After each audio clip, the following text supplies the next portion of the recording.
Olá, amigos e amigas, tudo bem? Nós vamos gravar agora a aula de O Livro dos Espíritos, da quinta-feira, dia 4 de fevereiro de 2001.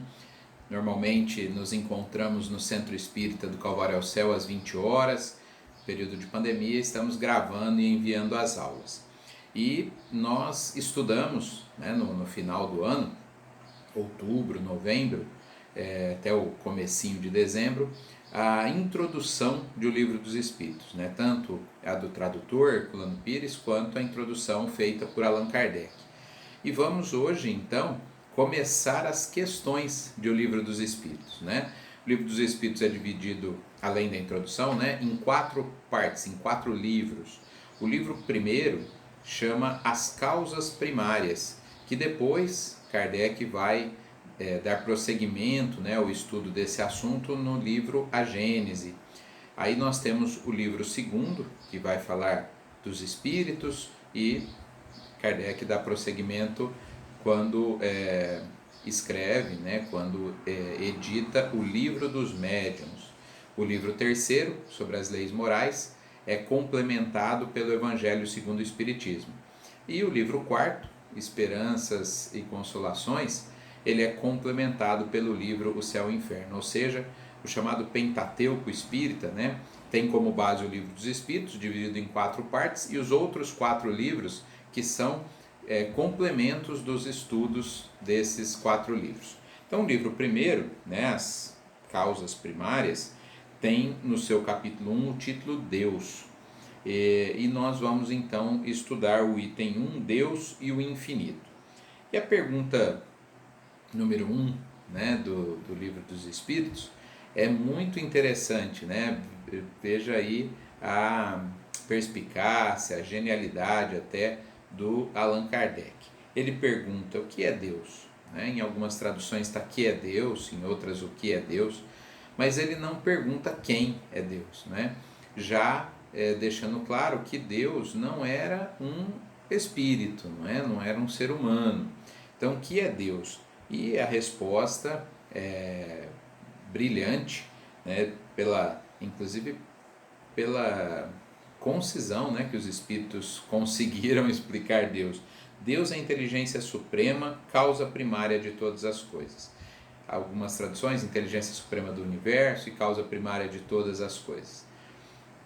Olha que interessante, É uma resposta filosófica, talvez uma das mais completas que nós temos para a compreensão de Deus, mas que demanda uma compreensão do que seria causa primária, do que seria inteligência suprema. Então nós vamos estudar um pouco disso nesse capítulo 1. Ele faz um comentário, aqui logo depois da questão 1, o Herculano Pires, de que as respostas estarão logo após as perguntas dadas pelos espíritos, essas respostas. E em letras diferentes, normalmente em negrito, o comentário do Allan Kardec.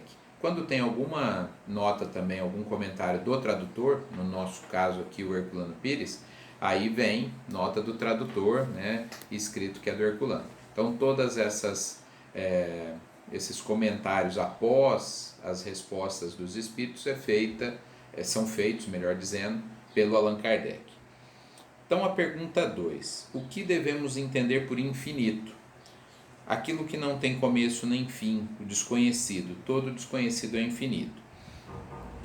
Então aqui os espíritos começam a explicar já, porque ele fala que Deus é a inteligência suprema e causa primária de todas as coisas, e essa ideia de infinito também era importante Kardec perguntar para o que vinha a seguir aqui nas questões.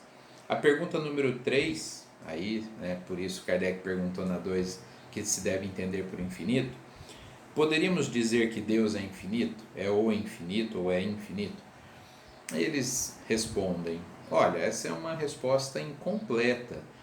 Para a compreensão dos homens no atual estágio evolutivo, pode-se dizer que sim, mas não é uma resposta que defina Deus com precisão.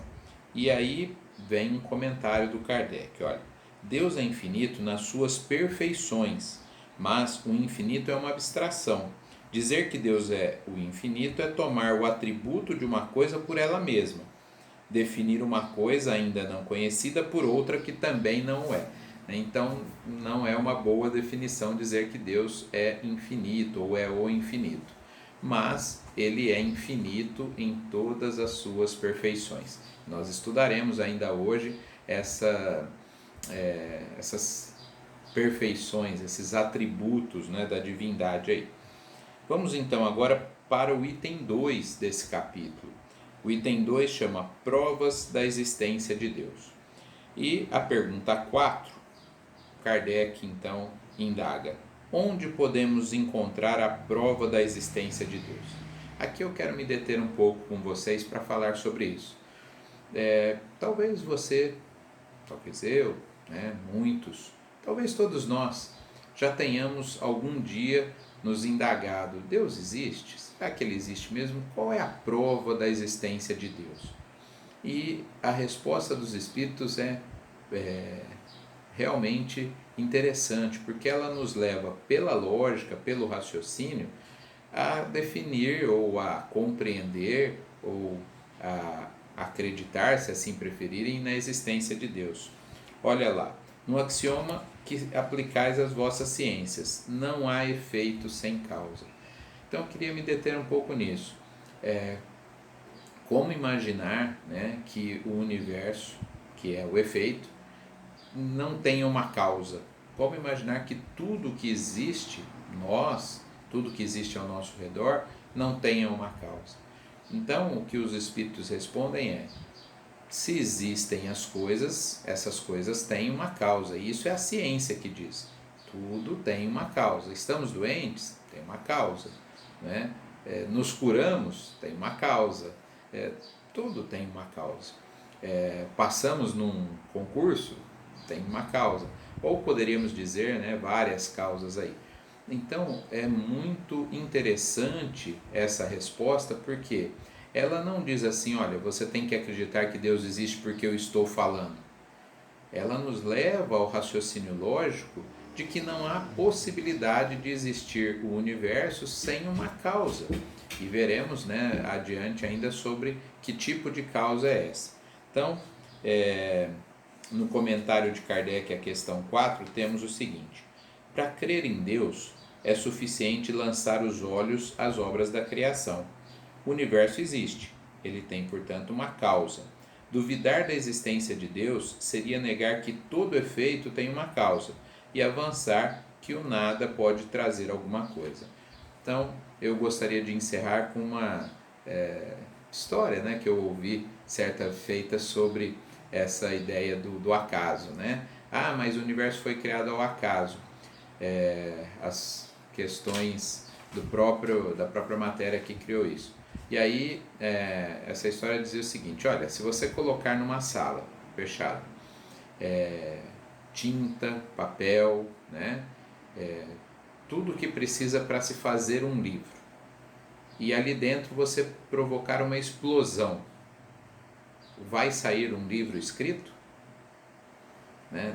Mas a tinta vai manchar o papel, mas não vai sair um livro escrito, porque a escrita de um livro é inteligente, né? É um efeito inteligente.